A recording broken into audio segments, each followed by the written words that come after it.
Ya, saudara, Anda masih bersama kami di Saling Silang. Kami masih terhubung dengan Kombes Polisi Slamet Pribadi, Kabag Mitra Humas Polri. Pak Slamet, Pak, saya ingin bertanya, Pak, masih terkait dengan update Saracen dan juga MCA ini, atau MCA ini. Pak, kalau dilihat, seberapa besar kemungkinan polisi bisa mengungkap aktor di balik pemodal atau yang jadi otak dari yang menggerakkan MCA atau Saracen ini? Karena kemarin Saracen sudah dibahas, sudah ditangkap, tapi belum ketahuan siapa yang pemodalnya dan kelompok mana yang memanfaatkan ini.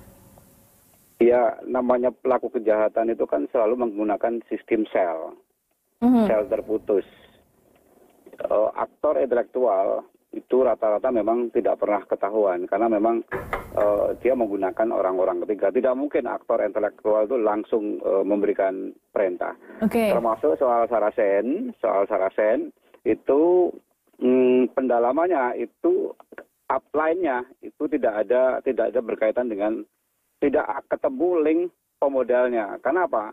Ini kan permainan internet, yang main itu kan jutaan. Kemudian petugas itu jumlahnya terbatas, kemampuannya terbatas. Mungkin yang paling profesional adalah yang bisa dijangkau dari sisi pembuktian. Kalau memang itu belum ketemu, tentu kita tidak bisa mengada-ada bahwa ini ketemu. Ya kalau tidak, ya tentu mengatakan tidak bisa diketemukan. Nah, itu kira-kira begitu. Jadi semua itu harus sesuai dengan fakta dan buktinya itu. Artinya, Pak, pengungkapan kasus hate speech ini akan berhenti pada operator-operatornya saja. Mereka yang membuat, mereka yang menyebarkan, selesai sampai di situ. Namun kita tidak akan pernah bisa tahu aktor di balik itu sampai kapanpun. Bisa terjadi. Kalau memang fakta dan buktinya seperti itu, pegangan polisi kan hukum, fakta dan bukti. Soal motivasi, latar belakang, itu hanya sekian %. Yang jelas, yang bisa diuji di depan pengadilan itu adalah fakta dan bukti yang ada persesuaian antara yang satu dengan yang lain. Oke. Pak Agustiar mungkin ingin bertanya langsung dengan Pak Slamet. Selamat malam, Pak Slamet.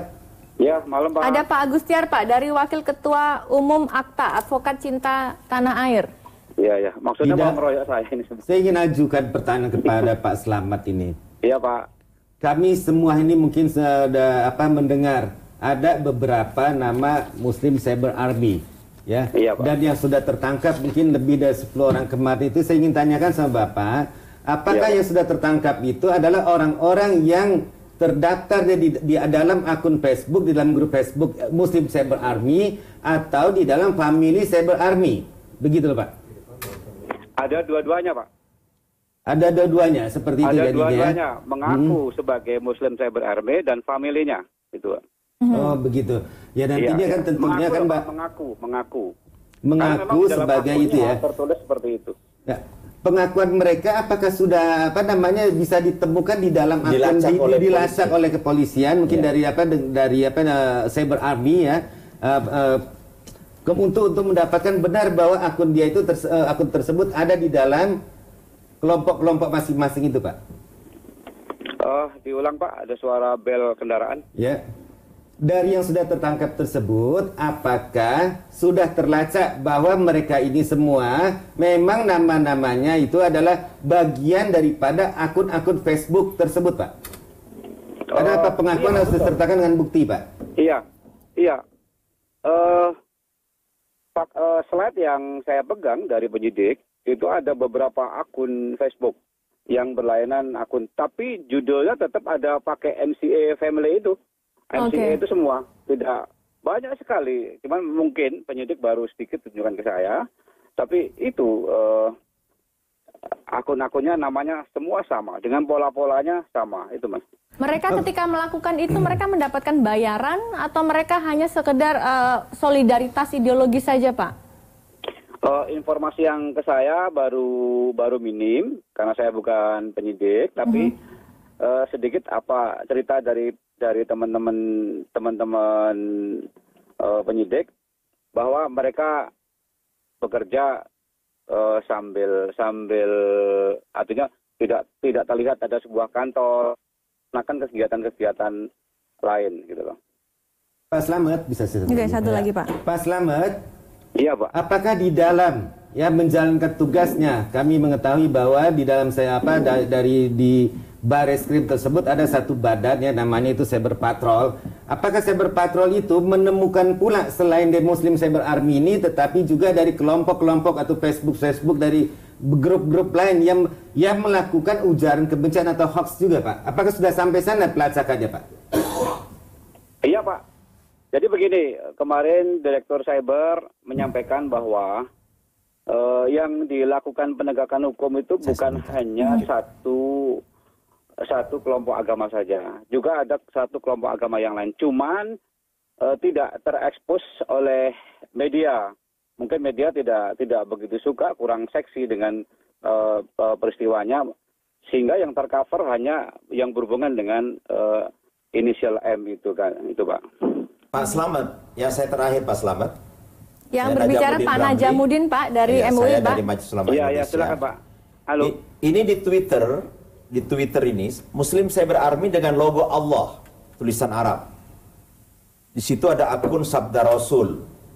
Nah, di sini kalau saya lihat semua, dia membagi-bagikan ayat Al-Qur'an, hadis, Iya, Pak. beberapa hikmah. Apakah di Twitter ada Muslim Cyber Army ini juga termasuk yang terlibat di gitu, polisi, Pak. Yang dicari oleh disangka polisi. oleh polisi.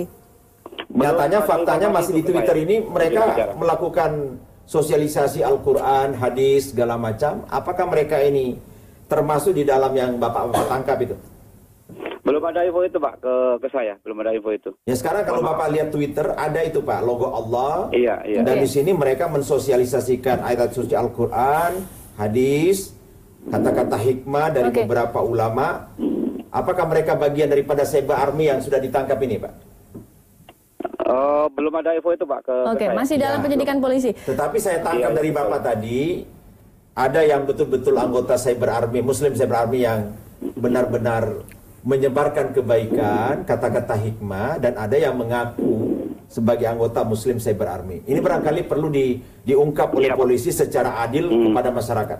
Oke. Iya. Pak Slamet, apakah polisi juga akan menangani ujaran-ujaran kebencian yang juga menghina agama-agama lain, Pak? Jadi tidak hanya untuk menghina agama Islam, namun juga agama-agama lain di Indonesia ini, sehingga ada perasaan keadilan dari seluruh lapisan masyarakat, Pak, dari berbagai golongan agama.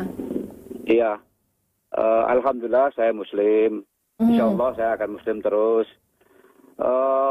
Kemarin disebutkan oleh Pak Fadil, Brigadir Jenderal Fadil, Direktur Cyber, bahwa ada tersangka yang beragama lain juga dilakukan penegakan hukum, cuman tidak terekspos. Nah, itu di seluruh Indonesia ada kalau nggak, beliau kemarin menyebutkan kalau nggak salah ada sekitar 7 kasus, Oke. cuman tidak.